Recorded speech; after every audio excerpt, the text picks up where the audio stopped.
Hello everyone, আসসালামু আলাইকুম। সকলকে all job news and education চ্যানেলে স্বাগত জানাই। চলে আসলাম নতুন একটি ভিডিও নিয়ে। ভিডিও শুরুর প্রথমে বলে রাখি, যারা আমার চ্যানেলে নতুন দয়া করে আমার চ্যানেলটি সাবস্ক্রাইব করে দিতে ভুলবেন না। যারা ইতিমধ্যে দিয়েছেন তাদেরকে জানাই অসংখ্য ধন্যবাদ। আপনাদের মধ্য থেকে অনেকেই আমাকে কমেন্টে জানিয়েছিলেন যে ১৯তম শিক্ষক নিবন্ধন সার্কুলারটি কবে নাগাদ আসতে পারে এবং কেন দেরি হচ্ছে, মানে সার্কুলারটি এখনও প্রকাশিত হচ্ছে না কেন।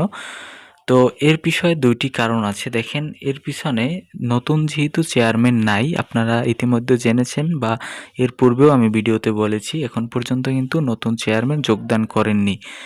যিনি দায়িত্বে আছেন শুধুমাত্র তিনি বেতন পাওয়ার উদ্দেশ্যে বা কর্মচারী-কর্মকর্তাদের বেতনের উদ্দেশ্যেই কেবলমাত্র দায়িত্ব পালন করতেছে, রুটিন দায়িত্ব পালনে আছে। তো এই রুটিন দায়িত্ব থাকাকালীন যে আছে চেয়ারম্যান, সে কিন্তু চাইলেই নিয়োগটি প্রকাশ করতে পারে না। নতুন চেয়ারম্যান যোগদানের কথা আছে আপনার ১১ তারিখের ভিতরে। ইনশাল্লাহ দেখা যাক কী হয় পরবর্তীতে। তো ১১ তারিখের ভিতরে যদি যোগদান নাও করে, হয়তোবা ১৫ তারিখের ভিতরে আশা করা যায় যে যোগদান করার সম্ভাবনা আছে। সে যদি যোগদান না করে বা ততক্ষণ পর্যন্ত কিন্তু নিয়োগ সার্কুলার আসার কোনো সম্ভাবনা নেই, এটা আপনারা নিশ্চিত থাকতে পারেন। আর দ্বিতীয়ত আপনাদের প্রশ্ন ছিল কবে নাগাদ এই সার্কুলারটি আসবে। দেখেন, চেয়ারম্যান যেদিন যোগদান করবে, যোগদান থেকে হয়তোবা আপনার হাতে ৫ থেকে ৭ দিনের ভিতরেই সবকিছু কমপ্লিট করে আপনার এই সার্কুলারটি আসার সম্ভাবনা আছে। ইনশাল্লাহ এটা আমরা আশা রাখি। তো বাকিটা আল্লাহ ভরসা।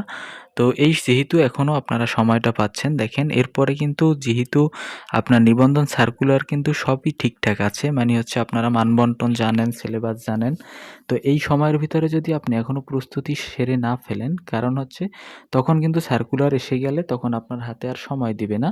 তো অল্প সময় ব্যবধানেই কিন্তু আপনাকে পরীক্ষায় বসতে হবে। সুতরাং এখনই পূর্ণাঙ্গ প্রস্তুতি গ্রহণ করুন, যাতে আপনার পরীক্ষাটি ভালো হয় এবং আপনি নিবন্ধনের শিক্ষক হতে পারেন।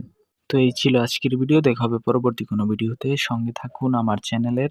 ধন্যবাদ সকলকে। ভিডিওটি ভালো লেগে থাকলে লাইক, কমেন্ট, শেয়ার দিতে ভুলবেন না এবং চ্যানেলটি সাবস্ক্রাইব করে সঙ্গেই থাকবেন। আল্লাহ হাফেজ।